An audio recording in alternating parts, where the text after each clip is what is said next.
پیغمبروں نے کہا کیا تم کو اللہ کے بارے میں شک ہے جو آسمانوں اور زمین کا پیدا کرنے والا ہے؟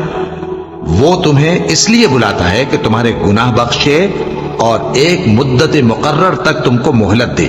وہ بولے کہ تم تو ہمارے ہی جیسے آدمی ہو، تمہارا یہ منشا ہے کہ جن چیزوں کو ہمارے بڑے پوجتے رہے ہیں ان کے پوجنے سے تم ہمیں روک دو، تو اچھا کوئی کھلی دلیل لاؤ، یعنی معجزہ دکھاؤ۔ پیغمبروں نے ان سے کہا کہ ہاں ہم تمہارے ہی جیسے آدمی ہیں، لیکن اللہ اپنے بندوں میں سے جس پر چاہتا ہے نبوت کا احسان کرتا ہے، اور ہمارے اختیار کی بات نہیں کہ ہم اللہ کے حکم کے بغیر تم کو تمہاری فرمائش کے مطابق معجزہ دکھائیں، اور اللہ ہی پر مومنوں کو تو بھروسہ رکھنا چاہیے۔ اور ہم کیوں اللہ پر بھروسہ نہ رکھیں حالانکہ اس نے ہم کو ہمارے دین کے سیدھے رستے بتائے ہیں، اور جو تکلیفیں تم ہم کو دیتے ہو اس پر ہم صبر کریں گے، اور اہل توکل کو تو اللہ ہی پر بھروسہ رکھنا چاہیے۔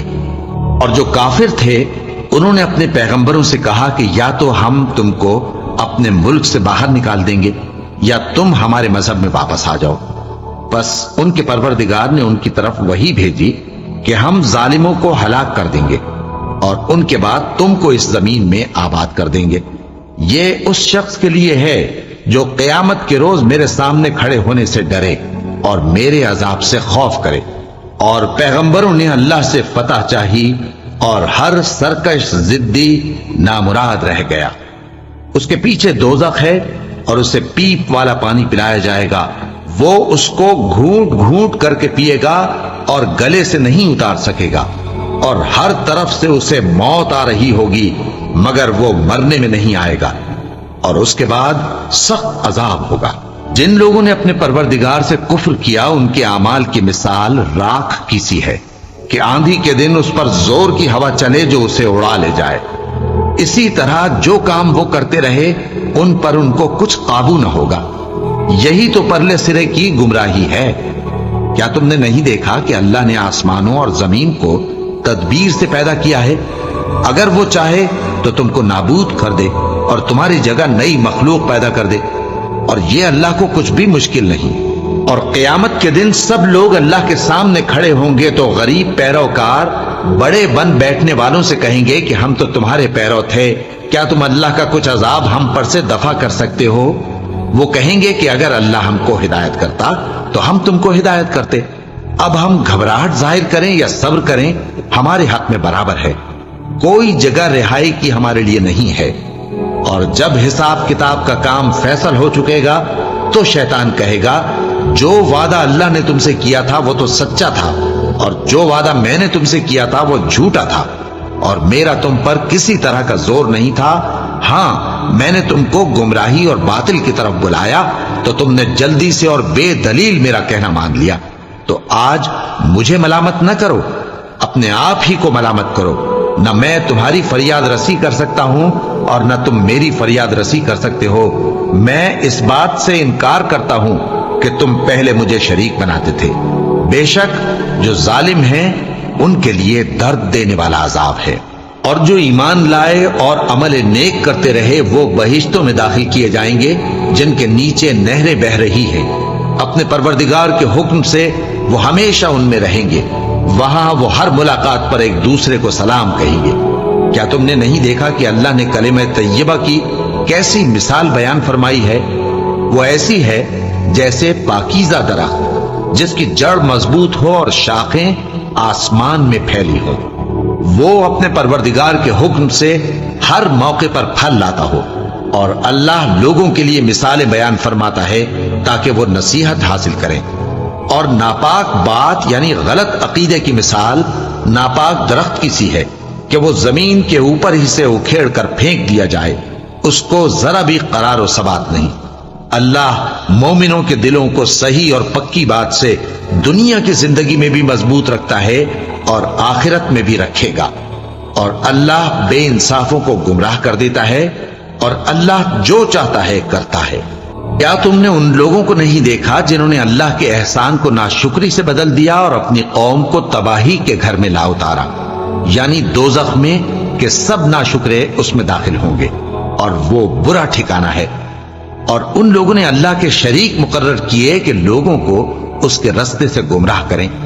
کہہ دو کہ چند روز فائدے اٹھا لو، آخر کار تم کو دوزخ کی طرف لوٹ کر جانا ہے۔ اے پیغمبر، میرے مومن بندوں سے کہہ دو کہ نماز پڑھا کریں، اور اس دن کے آنے سے پیشتر جس میں نہ اعمال کا سودا ہوگا اور نہ دوستی کام آئے گی، ہمارے دیے ہوئے مال میں سے پوشیدہ اور علانیہ خرچ کرتے رہیں۔ اللہ ہی تو ہے جس نے آسمانوں اور زمین کو پیدا کیا اور آسمان سے مے برسایا، پھر اس سے تمہارے کھانے کے لیے پھل پیدا کیے اور کشتیوں اور جہازوں کو تمہارے زیر فرمان کیا تاکہ وہ سمندر میں اس کے حکم سے چلیں، اور نہروں کو بھی تمہارے زیر فرمان کیا، اور سورج اور چاند کو تمہارے لیے کام میں لگا دیا کہ دونوں دن رات ایک ڈگر پر چل رہے ہیں، اور رات اور دن کو بھی تمہاری خاطر کام میں لگا دیا، اور جو کچھ تم نے مانگا سب میں سے تم کو عنایت کیا، اور اگر اللہ کے احسان گننے لگو تو شمار نہ کر سکو، مگر لوگ نعمتوں کا شکر نہیں کرتے۔ کچھ شک نہیں کہ انسان بڑا بے انصاف ہے، ناشکرا ہے۔ اور جب ابراہیم نے دعا کی کہ اے میرے پروردگار، اس شہر کو لوگوں کے لیے امن کی جگہ بنا دے، اور مجھے اور میری اولاد کو اس بات سے کہ بتوں کی پرستش کرنے لگیں بچائے رکھیو۔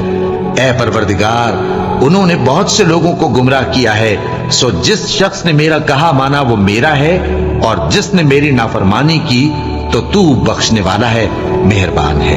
اے پروردگار، میں نے اپنی اولاد ایک وادی میں جہاں کھیتی نہیں، تیرے عزت و ادب والے گھر کے پاس لا بسائی ہے۔ اے پروردگار، تاکہ یہ نماز پڑھیں، سو تو لوگوں کے دلوں کو ایسا کر دے کہ ان کی طرف جھکے رہیں، اور ان کو میووں سے روزی دیتے رہنا تاکہ تیرا شکر کریں۔ اے پروردگار، جو بات ہم چھپاتے اور جو ظاہر کرتے ہیں تو سب جانتا ہے، اور اللہ سے کوئی چیز مخفی نہیں، نہ زمین میں نہ آسمان میں۔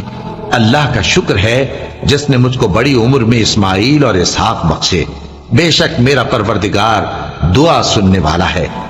اے پروردگار، مجھ کو ایسی توفیق عنایت کر کہ نماز پڑھتا رہوں، اور میری اولاد کو بھی یہ توفیق بخش۔ اے پروردگار، میری دعا قبول فرما۔ اے پروردگار، حساب کتاب کے دن میری اور میرے ماں باپ کی اور مومنوں کی مغفرت کیجو۔ شروع اللہ کا نام لے کر جو بڑا مہربان نہایت رحم والا ہے۔ اور مومنوں، یہ نہ سمجھنا کہ یہ ظالم جو کام کر رہے ہیں اللہ ان سے بے خبر ہے، وہ ان کو اس دن تک مہلت دے رہا ہے جبکہ دہشت کے سبب آنکھیں پھٹی کی پھٹی رہ جائیں گی، اور لوگ سر اٹھائے ہوئے میدان قیامت کی طرف دوڑ رہے ہوں گے، ان کی نگاہیں خود اپنی طرف لوٹ نہ سکیں گی، اور ان کے دل مارے خوف کے ہوا ہو رہے ہوں گے۔ اور لوگوں کو اس دن سے آگاہ کر دو جب ان پر عذاب آ جائے گا، تب ظالم لوگ کہیں گے کہ اے ہمارے پروردگار، ہمیں تھوڑی سی مہلت عطا کر تاکہ ہم تیری دعوت توحید قبول کریں اور تیرے پیغمبروں کے پیچھے چلیں۔ تو جواب ملے گا، کیا تم پہلے قسمیں نہیں کھایا کرتے تھے کہ تم کو اس حال سے جس میں تم ہو زوال نہیں ہوگا؟ اور جو لوگ اپنے آپ پر ظلم کرتے تھے تم ان کے مکانوں میں رہتے تھے، اور تم پر ظاہر ہو چکا تھا کہ ہم نے ان لوگوں کے ساتھ کس طرح کا معاملہ کیا تھا، اور تمہارے سمجھانے کے لیے مثالیں بیان کر دی تھی، اور انہوں نے بڑی بڑی تدبیریں کی، اور ان کی سب تدبیریں اللہ کے ہاں لکھی ہوئی ہیں۔ گو وہ تدبیریں ایسی غضب کی تھیں کہ ان سے پہاڑ بھی ٹل جائیں۔ تو ایسا خیال نہ کرنا کہ اللہ نے جو اپنے پیغمبروں سے وعدہ کیا ہے وہ اس کے خلاف کرے گا۔ بے شک اللہ زبردست ہے، بدلہ لینے والا ہے۔ جس دن یہ زمین دوسری ہی زمین بنا دی جائے گی اور آسمان بھی بدل دیے جائیں گے، اور سب لوگ اللہ کے سامنے نکل کھڑے ہوں گے، جو یکتا ہے بڑا زبردست ہے۔ اور اس دن تم گناہگاروں کو دیکھو گے کہ زنجیروں میں جکڑے ہوئے ہیں، ان کے کرتے تارکول کے ہوں گے، اور ان کے چہروں کو آگ لپٹ رہی ہوگی، یہ اس لیے کہ اللہ ہر شخص کو اس کے اعمال کا بدلہ دے۔ بے شک اللہ جلد حساب لینے والا ہے۔ یہ قرآن لوگوں کے نام اللہ کا پیغام ہے تاکہ ان کو اس سے ڈرایا جائے، اور تاکہ وہ جان لیں کہ وہی اکیلا معبود ہے، اور تاکہ اہل عقل نصیحت حاصل کریں۔